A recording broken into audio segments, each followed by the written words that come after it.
Hello दोस्तों, Khan education centre में आपका स्वागत है। आज हम लोग वेद से रिलेटेड जितना भी एग्ज़ाम में क्वेश्चन आता है, चाहे वो एसएससी का हो या फिर रेलवे का हो या फिर डिफेंस का हो, स्टेट पुलिस का हो या आर्मी का हो या फिर एयरफोर्स नेवी, जिसमें भी वेद से रिलेटेड क्वेश्चन आता है उसको आज हम आपको बताने की कोशिश करेंगे। ये सारा क्वेश्चन आपको किसी न किसी एग्ज़ाम में आप जब भी क्वेश्चन बनाते होंगे तो देख लीजिएगा, ये सब क्वेश्चन मिलता है। तो आज वेद से रिलेटेड जितना भी क्वेश्चन है ना, आज का वीडियो में इसमें हम क्लियर करने की कोशिश करेंगे। ठीक है, तो चलिए हम लोग चलते सीधे क्वेश्चन पर, ताकि आपको समझ में आएगा। एक मिनट और दे दीजिएगा ना, तो आपको खुद लगेगा कि हाँ, इसी टाइप का क्वेश्चन आता है एग्जाम में। तो चलिए शुरू करते हैं। सबसे पहले वेद। वेद मतलब भारत का सर्व प्राचीन धर्म ग्रंथ वेद होता है। ठीक है, क्वेश्चन आता है एग्जाम में कि भारत का सर्व प्राचीन धर्म ग्रंथ क्या है। तो भारत का सर्व प्राचीन धर्म ग्रंथ क्या है? वेद है। एक क्वेश्चन हो गया। अगला क्वेश्चन आता है कि वेद के संकलनकर्ता कौन है, यानी कि वेद को किसने बनाया है, लिखा है। तो महर्षि कृष्ण देव वेद व्यास बोलते हैं। महर्षि कृष्ण वेद व्यास इसके संकलनकर्ता को बोला जाता है। उनका नाम क्या है?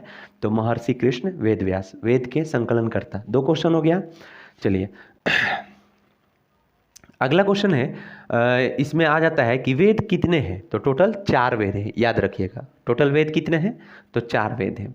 फिर क्वेश्चन आता है, नेक्स्ट क्वेश्चन आता है कि इस वेद जो है वो किस चीज़ का उपदेश देता है, यानी वेद से, इसमें से निम्नलिखित में से वेद से क्या उपदेश मिलता है, ऐसा क्वेश्चन आता है। तो उसका हो जाएगा वासुदेव कुटुंबकम। वासुदेव कुटुंबकम का उपदेश देता है कौन? वेद। ठीक है, चलिए नेक्स्ट क्वेश्चन इसमें से पूछ सकता है कि वेद कितने हैं। टोटल वेद कई ठो है, तो 4 ठो तो बता दिए, लेकिन कौन कौन है।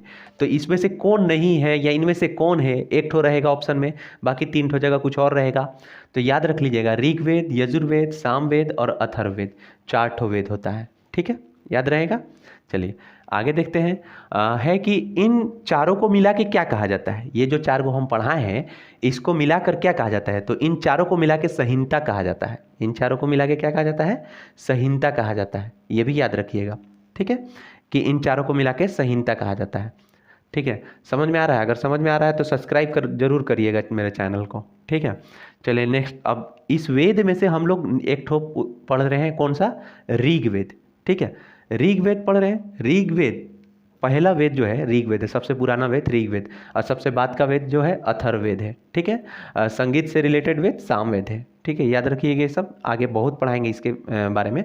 तो अभी हम लोग सिर्फ ऋग्वेद के बारे में देखते हैं कि ऋग्वेद क्या है।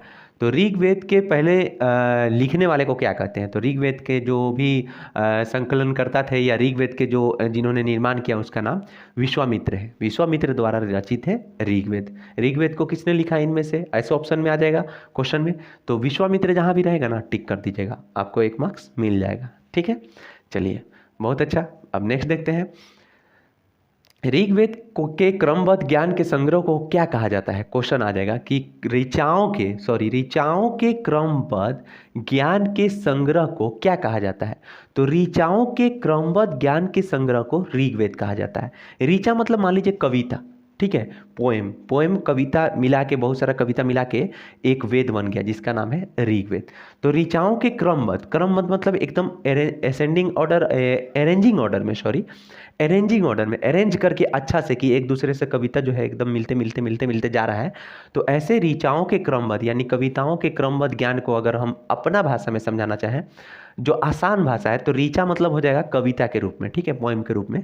तो ऋचाओं के क्रमबद्ध ज्ञान के संग्रह को क्या कहा जाता है? तो ऋग्वेद कहा जाता है। ठीक है, एक क्वेश्चन यहाँ से बन गया। अगला क्वेश्चन आपको बनेगा कि ऋग्वेद में कितने मंडल है। तो याद रखिएगा, ऋग्वेद में 10 मंडल है। टोटल कितने मंडल है, ये पूछता है एग्जाम में क्वेश्चन कि ऋग्वेद में कितने मंडल है। तो ऋग्वेद में 10 मंडल है। ठीक है, नेक्स्ट पूछता है कि इसमें कितने सूक्त हैं। तो इसमें 1028 यानी 1028, याद रखिएगा 1028 सूक्त हैं। ठीक है, फिर बोलेगा कि इसमें ऋचाएँ कितनी है। ऋचाएँ मतलब बताएं अभी।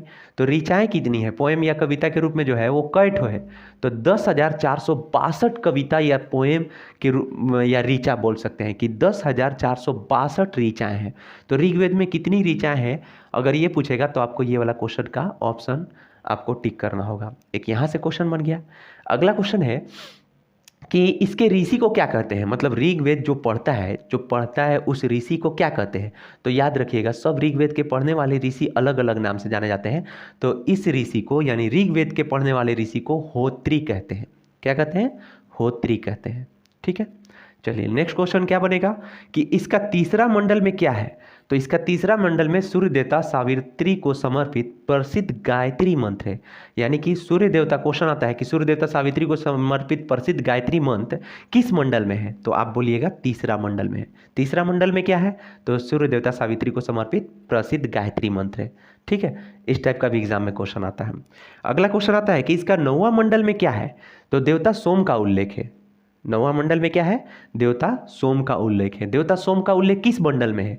तो 9वां मंडल में है। याद रखिए, 9वां मतलब 9 हो जाएगा। ठीक है, इसका 8वां मंडल में क्या है? ये सब जो मंडल अभी हम पढ़ा रहे हैं ना, ये सब ही एग्जाम में आता है। ऐसा नहीं कि 1 2 3 4 पूरा एकदम रटना पड़ेगा, नहीं, यही सब मेन आता है। हर एग्जाम में मिला जुला के इसी में से क्वेश्चन आता है। इसका 8वां मंडल में क्या है? क्वेश्चन आ जाएगा तो हस्तलिखित ऋचा है, जिसको खील कहा जाता है। क्वेश्चन आता है कि 8वां मंडल में हस्तलिखित ऋचाओं को क्या कहा जाता है। जो हाथ से लिखा हुआ ऋचा है उसको क्या कहा जाता है? तो खील कहा जाता है। याद रखिएगा, क्या कहा जाता है? खील कहा जाता है। याद रहेगा। चलिए, अच्छा लगेगा तो सब्सक्राइब जरूर करिएगा अगर नए हैं तो, अगर पुराने हैं तो इग्नोर कर दीजिएगा इस बात को। ठीक है, चलिए नेक्स्ट पढ़ाते हैं। चतुष्वर्ण समाज का कल्पना किस वेद में है? तो ऋग्वेद में है। चतुर्वर्ण समाज यानी 4 गो समाज, जिसमें ब्राह्मण, क्षत्रिय, वैश्य और शूद्र, ये कल्पना किस वेद में है? तो ऋग्वेद में। ऋग्वेद में कहाँ है? तो 10वें मंडल में है। याद रखिएगा, क्वेश्चन आ जाएगा एग्जाम में कि इसका 10वां मंडल में क्या है। तो 10वां मंडल में चतुष्वर्ण समाज की कल्पना की गई है। 4 गो समाज जो है, चतुष्वर्ण समाज की कल्पना किस मंडल में की गई है? तो 10वां मंडल में की गई है। ठीक है, ऐसा क्वेश्चन पूछता है।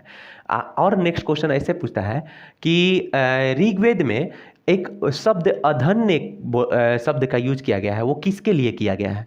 तो ऋग्वेद में अधन्य शब्द का वर्ड जो है वो गाय के लिए किया गया है। ठीक है, गौ के लिए किया गया है। चलिए नेक्स्ट है कि वामना अवतार की 3 पंगों का आख्यान किस वेद में है। यह भी क्वेश्चन आ जाता है कि वामना अवतार के 3 पंगों का आख्यान किस वेद में है। तो ऋग्वेद में है। ऋग्वेद का हम लोग को पूरा ज्ञानी नहीं बनना है, बस इतना जानना है कि जो एग्जाम में आता है, जो एसएससी, रेलवे, बैंकिंग या फिर जितना भी आपका एग्जाम होता है, स्टेट पुलिस या जो भी हो, स्टेट एसएससी हो गया, तो ये सारे एग्जाम में जो क्वेश्चन आता है ना, वो पास करके नौकरी लेना है। इसका प्रोफेसर नहीं बनना है, हम बार बार कहते हैं। ठीक है, तो जो जो क्वेश्चन एग्जाम में आता है वो क्वेश्चन हम यहाँ सिर्फ पढ़ा रहे हैं। ठीक है, तो वामना अवतार का 3 पंगों का आख्यान किस वेद में है? तो ऋग्वेद में है। ठीक है, चलिए इसमें और क्वेश्चन आता है कि इस वेद में इंद्र के लिए कितना ऋचाएं हैं, कितनी ऋचाएं हैं, कितनी कविताएं हैं इंद्र के लिए। तो इस वेद में इंद्र के लिए 250 ऋचाएं हैं। ठीक है, इंद्र के लिए 250 और अग्नि के लिए बोलेगा तो 200। याद रखिएगा, इंद्र के लिए 250 और अग्नि के लिए 200 ऋचाएं हैं। 200 कविताएं हैं अग्नि के लिए और इंद्र के लिए 250 हैं। अगला क्वेश्चन इसमें पूछेगा कि प्राचीन इतिहास के साधन के रूप में वैदिक साहित्य में ऋग्वेद के बाद शतपथ किसका स्थान है? तो ब्राह्मण का स्थान है। प्राचीन साहित्य के रूप में, वैदिक साहित्य के रूप में ऋग्वेद के बाद जस्ट किसका स्थान है? ये क्वेश्चन बार बार आता है एग्जाम में, तो ब्राह्मण का स्थान है। ठीक है, ऋग्वेद से इतना ही क्वेश्चन एग्जाम में आता है। ठीक है, इसमें से जितना भी प्रमुख है वो हम बताने की कोशिश किए हैं। अगला हम लोग पढ़ेंगे यजुर्वेद, और यजुर्वेद में जितना आता है क्वेश्चन एग्जाम का वो हम बताएंगे। अगर ये आपको अच्छा लगा तो मेरे चैनल को जरूर सब्सक्राइब करिए, अगर नए हैं तो। ठीक है, पुराने हैं तो इग्नोर करिएगा। ठीक है, और इसी टाइप का मेरा वीडियो देखते रहिए। आगे भी इसका वीडियो लेकर आएंगे जो यजुर्वेद पर होगा, और इसी तरह से धीरे धीरे आपको टोटल जीके याद करा दिया जाएगा एकदम आसानी से, आसान भाषा में। ठीक है, अगर अच्छा लगा तो जरूर सब्सक्राइब करिएगा। ठीक है, धन्यवाद। आज के लिए इतना ही।